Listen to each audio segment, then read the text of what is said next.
Assalamualaikum warahmatullahi wabarakatuh. Waalaikumsalam warahmatullahi Alhamdulillah teman-teman semua, bersyukur di bulan Ramadan kita ngabuburit ya dengan Bang Henry, seorang MPR, mantan pelaku riba. ganti-ganti ya gitu ya.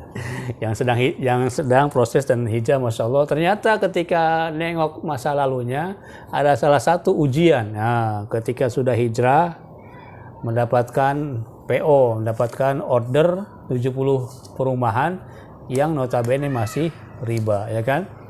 Kemudian diambilkah atau tetap hajar itu riba atau ditinggalkan sama sekali dengan risiko kehilangan uang?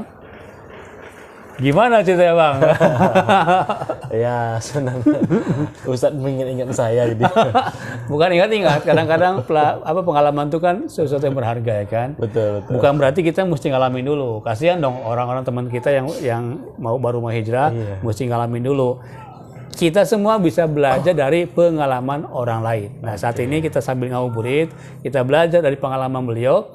Ketika memutuskan hijrah, masih datang tuh order riba yang lainnya, diapain? Silakan Bang, cerita dulu Bang. Oke, saya sapa dulu sahabat Naimakom dimanapun Anda berada. Selamat menunaikan ibadah puasa yang sebentar lagi kita akan menunggu jam-jam berbuka. Sebenarnya ini saya udah lama itu ya, udah nggak ingat lagi ceritanya. Karena memang kemarin ada pertemuan, jadi ada yang menyampaikan, saya pun teringat juga, oh iya, saya pun lakukan itu. Gitu.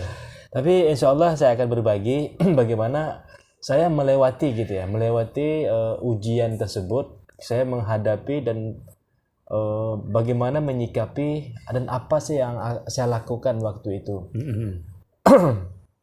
Saya hijrah itu tahun 2019, 2019. Awal bulan Februari ya salah, Maret lah tepatnya. 2-3 tahun proses ya.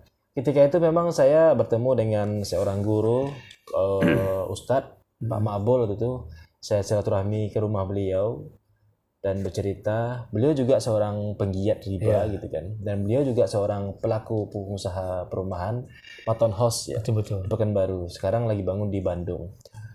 Nah, dari sana kami seperti digembleng ya dengan pertanyaan yang sangat mudah tapi susah dijawab.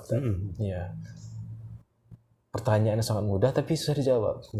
Beliau bertanya pertama, dari mana kamu berasal katanya.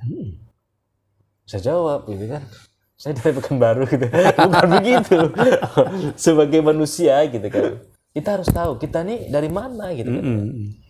Manusia kita diciptakan Allah nih dari mana misalnya. Ada yang menjawab, waktu itu saya jawab dari sperma gitu. Dari air mani gitu kan, dari lahirkan ibu gitu ya. Ya, secara asbab nuzulnya betul gitu ya. Tapi dari mana kita berasal itu adalah dari Allah. Allah lah menciptakan segala sesuatunya sehingga kita hadir ke dunia ini bukan cuma-cuma gitu. Betul. Jadi kamu dilahirkan diciptakan itu percuma-cuma gitu. Iya. Bukan Buat main-main ya kan? Bukan main-main. Jadi saya itu pertanyaan pertama, langsung saya KO, gitu kan, langsung saya terpukul ini, nggak tahu jawaban gitu. Yang kedua pertanyaannya, untuk apa kamu diciptakan? Buat kerja di tempat riba. Jadi teman-teman mungkin bisa mengevaluasi juga ya, buat apa sih kita diciptakan Allah gitu ya? Iya. Saya jawab, waktu itu jawabannya saya tepat kan? Untuk beribadah gitu. Iya. Wa ma khalaqtul jinna wal insa illa liya'budun gitu. Tidak kuciptakan jin dan manusia hanya untuk beribadah. Wah. Terus apakah ibadahnya cuma sholat gitu kan? Ibadahnya cuma sholat, ibadah yang lain, haji, puasa gitu. Apakah itu saja gitu? Padahal kita punya waktu 24 jam kan? Yang lain itu kemana gitu? Cari duit, cari kerja gitu. Kerja kan ibadah juga. Betul gitu.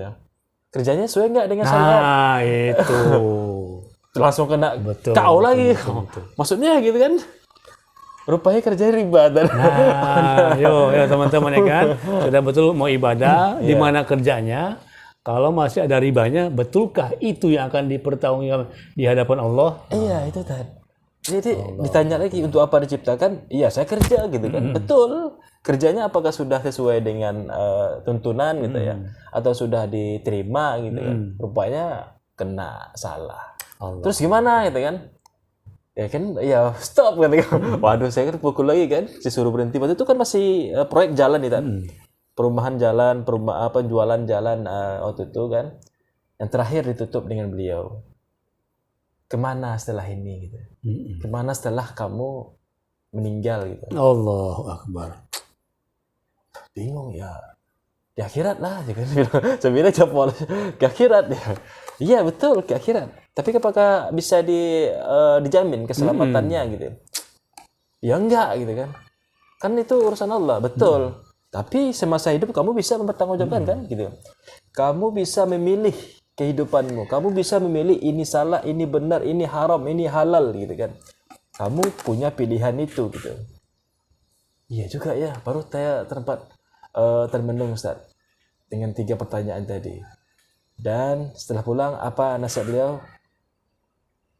Tinggalkan riba gitu. Masya Allah. Stop bawa riba. Langsung saya hentikan dan rumah yang tempat tinggal sekarang nggak saya bayar karena ada ribanya. Ada ribanya. Terus usaha saya besoknya saya pulang malamnya ke rumah, di rumah saya bilang saya hijrah.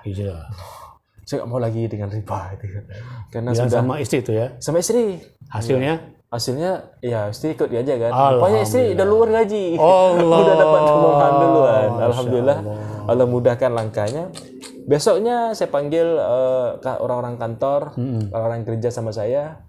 Saya mau hijrah. 14 orang tim saya waktu itu. Saya mau hijrah. Saya apapun konsekuensinya, apapun nanti risikonya saya hadapi.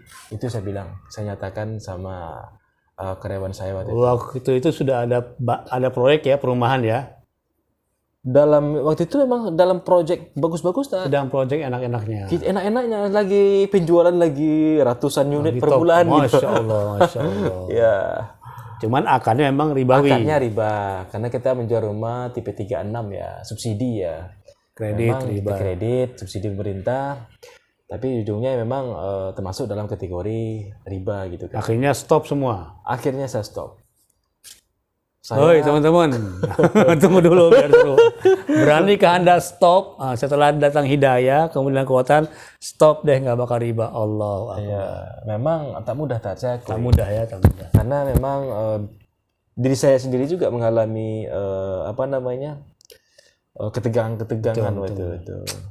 Karena was-wisu-wisu bisikan-bisikan gitu kan. Nanti resign jangan, maju tidak Allah. maju Terus tidak, ya. memang tetap dihantui perasaan itu.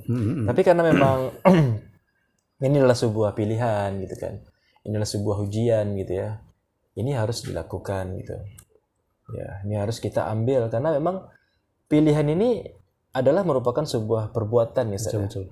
yang akan nanti dipertanggungjawabkan nanti di akhirat kelak. Allah. Nah, apapun setiap perbuatan yang kita ambil, baik secara niat, secara lisan, apapun yang kita lakukan setelah itu, semuanya diperhitungkan. Nah teman-teman, ini bahasa orang sudah hijrah. Ya, tak akan muncul di depan orang yang masih bergelumung, masih terjerembab dalam kubangan riba. Ini alhamdulillah bahasa yang orang sudah hijrah. Alhamdulillah. Kembali ke soal tadi, kembali ke laptop ya kan? Oh iya, itu. Jadi setelah itu 70 datang lagi. itu datang lagi. Jangankan 70, Ustaz. Itu saya hitung hampir 200 total ya. 200 orderan. 200 aplikasi orang yang booking rumah melalui kantor kami. Allah, Masya Allah. Salah satunya yang 70 itu. Hampir 200. Ustaz. Apa yang saya lakukan? Saya kontak aja. Aplikasi saya nggak mau lanjutkan, silakan. Kalau mau urus sendiri. Saya tidak lagi mau melanjutkan. Kalau tidak, kita batalkan. Apakah dialihkan ke pembelian cash? Nggak ada cerita cash, karena memang itu program rumah subsidi kan, DP murah. Gitu DP murah, cicilan banyak. Akhirnya nego-nego saya deposisi kan, ini kan saya agensi. Gitu. Saya udah menolak itu semua. Saya udah sampaikan ke developer, saya nggak mau lagi melanjutkan proses subsidi atau KPR orang-orang yang sudah mengambil rumah, ya kan? Saya kembalikan semua ke developer, gitu kan? Ya. Masya Allah. Speechless ya, Masya Allah. Datang orderan ratusan rumah, ditolak karena hati sudah mantap, tidak mau lagi terjerumus kepada akad yang ribawi. Ya. Oke teman-teman semua, kita stop dulu ya kan. Intinya adalah ketika memutuskan bagaimana hijrah dari riba, itu harus dari dalam hati yang paling dalam ya kan. Konsultasikan dengan keluarga, ngobrol. Ketika oke, bismillah, kemudian tanggung resikonya. Kita akan lanjutkan di episode berikutnya. Ya. Terima kasih. Sampai jumpa lagi karena cerita berikutnya lebih menarik. Oke, tetap ngabuburit bersama kami. Assalamualaikum warahmatullahi wabarakatuh. Waalaikumsalam warahmatullahi wabarakatuh.